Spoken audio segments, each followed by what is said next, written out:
This is the new 2022 Hyundai Accent, which I just got done reviewing, and so I will leave a link, of course, to this particular review at the end of this video. But as you guys may or may not already know, I recently got done reviewing the new Mitsubishi Mirage, which is also a subcompact and very similar in many ways to the new Hyundai Accent. For example, they both come with America's Best warranty, being 5 years, 60,000 miles, bumper to bumper, 10-year, 100,000 miles on the powertrain. They both, of course, are subcompacts, and they both offer an incredible value as well. But that is not what this video is about. This is going to be highlighting the 10 key differences between both the 2022 Hyundai Accent and the new Mitsubishi Mirage. And so, in this video, I will be doing a countdown, working my way from 10 all the way to 1 with a clear winner at the end. So let me know what you guys think in the comments section below at the end of this video, which one you would pick. And having said that, what do you guys say? Let's just go ahead and get started with number 10 on my list.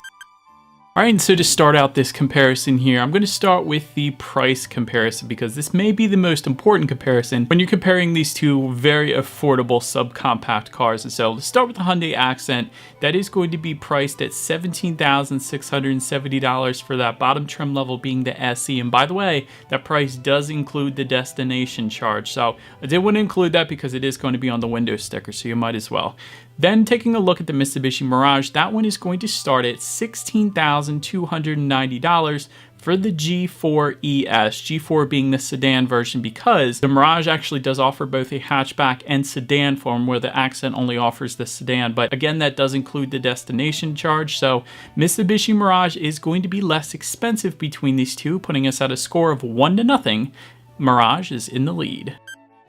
So next comparison, I wanted to compare the power differences between these two. And so the Hyundai Accent is going to come with a 1.6 liter naturally aspirated inline 4-cylinder, putting out 120 horsepower at 6,300 RPM, 113 pound-feet of torque, coming in at approximately 4,800 RPM. 0 to 60 time for the Accent comes in at 8.5 seconds, which is plenty respectable for a subcompact. But then taking a look at the Mitsubishi Mirage, powering that little beast is a 1.2 liter naturally aspirated inline 4-cylinder, 76 horsepower at 6,000 RPM, 74 pound-feet of torque, coming in at 4,000 RPM, coming in at a pretty substantial difference there. 0 to 60 time coming in at 10.6 seconds.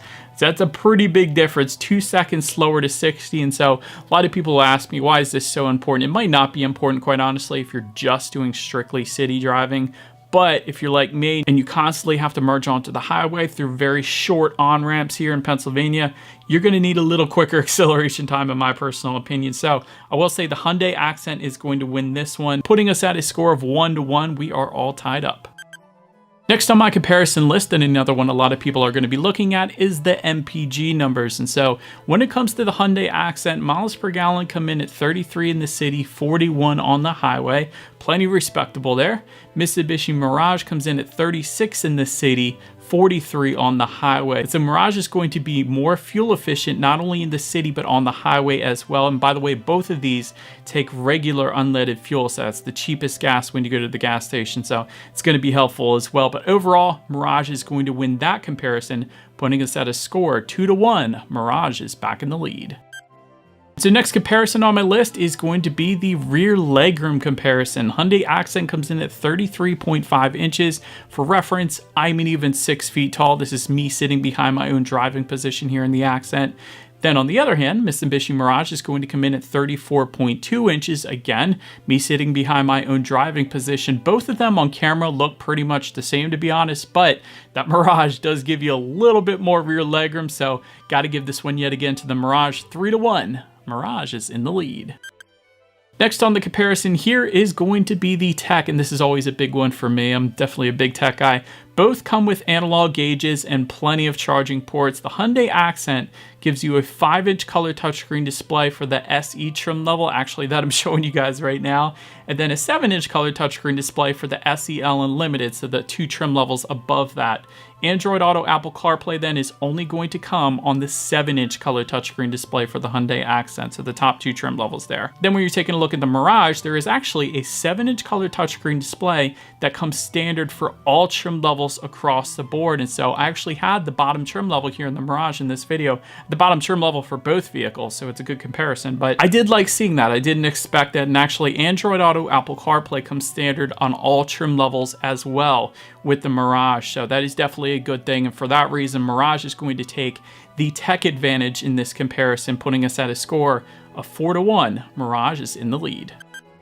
And so next on my list is going to be the safety comparison, a very important one, of course, because of course you want to be completely safe when you're driving these cars. But Hyundai Accent is actually going to be an IIHS top safety pick if you were to go with the limited trim level only. Forward collision avoidance assist also comes with that. LED headlights for the very top trim level only, being that limited trim level. But then taking a look at the Mirage, it is not an IIHS top safety pick, and I'll explain why in a second here, but also comes with forward collision avoidance assist, also gives you LED headlights on that top trim level, being the SE trim for the Mirage. But the reason the Mirage wasn't a top safety pick is because of the small overlap front driver's side crash test score, which was a marginal according to IIHS. So for that reason, it wasn't able to do that. So the Hyundai Accent is going to take the win because of that when it comes to safety, putting us at a score of 4-2. Mirage is still in the lead. So next on my comparison is going to be the braking differences here. And so this one is actually pretty substantial. And so front disc rear drum brakes for the SE trim level that I was actually driving in this particular video.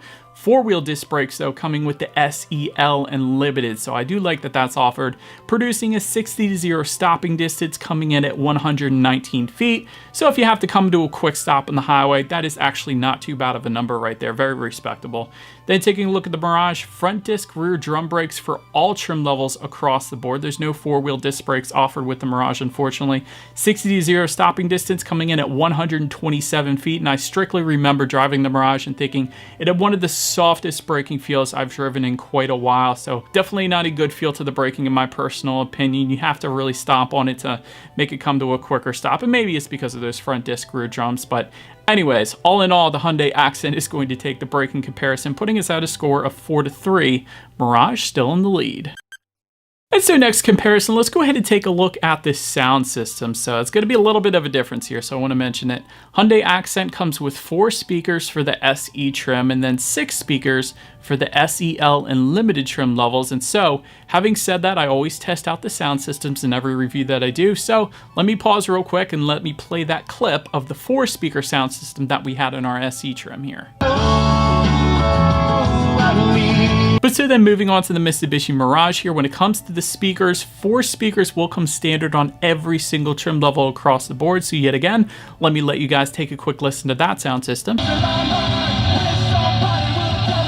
So overall, since I did test 4 speakers in both of those cars, they weren't really all that great, to be honest. But I will say the Hyundai Accent does offer a 6-speaker sound system, and I remember testing that in the 2021 Accent review that I did. But the Mirage does not, unfortunately. So I got to give this one yet again to the Accent, putting us at a score of 4-4.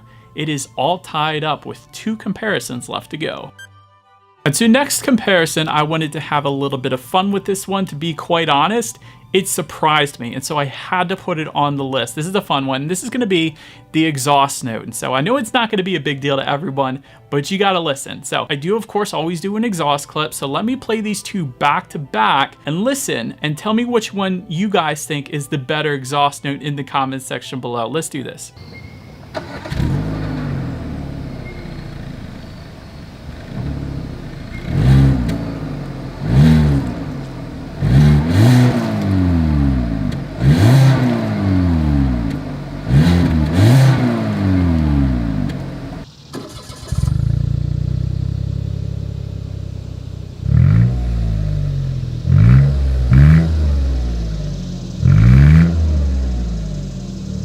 And so in my personal opinion, after hearing those 2, I think the Mirage has a much deeper exhaust note. It almost kind of sounded like maybe a non-modified Lancer Evolution or something from back in the day. It sounded wonderful. So this might be a little bit subjective, but not really. I think you guys would agree with me. And the Mirage is going to take the exhaust note comparison, putting us at a score of 5-4. Mirage is in the lead with 1 comparison left to go. And so for our final comparison, I wanted to put the two side by side for interior quality. And so Hyundai Accent is going to give you a leather wrap shift boot. It's going to give you 4 charging ports, including 2 12-volt power outlets, USB port, auxiliary port as well, also an overhead sunglass holder, and you do get some nice silver accents found around the air vents and also for the door handles on the interior as well. Then taking a look in the Mirage, there is no shift boot, unfortunately. It kind of looked like the automatic stick shifter from my old Infiniti G35. 2 charging ports, then being a 12-volt power outlet, USB charger port, no aux port, unfortunately. No sunglass holder, and then for the door handles and around the vents, and all the accent pieces were actually just going to be matte black accents. So pretty much like the rest of the vehicle. So because of that, because the Accent does offer a good bit more when it comes to interior quality, I'm going to have to give that one to the Hyundai. Actually, putting us at a 5-5 tie at the end of this comparison. So I could keep going with these. For example, the Mirage offers a manual transmission where the Accent does not. However, the Accent does give you 3 years of free maintenance. You don't have to pay for the oil changes and tire rotations for the first 3 years or 36,000 miles. Mirage does not. Accent is built in Korea, Mirage is built in Japan. There's so many differences between these two, and so in the end, it does really come down to personal preference, and I think this may be the very first comparison video, and I've done a good bit of them at this point, that's actually ended in a tie, so help me out, you guys. Let me know which subcompact you would choose in the comments section below. I want you guys to debate it out in the comments because I always read your comments and I truly want to find out what everyone else does think between these two. And so both have nice features and it honestly just comes down to what you're actually looking for in a subcompact. And so that is about it for this one, you guys. Thank you so much for watching. Feel free to follow me on social media at the bottom of the screen if you want to see what's coming next on the channel. Before it actually gets to YouTube, be sure to hit the subscribe and the bell notification button. If you're into new car reviews, that is what we do here on this channel after all. Do appreciate you guys watching more than you know, and I will see you guys all in the next video. Stay gold.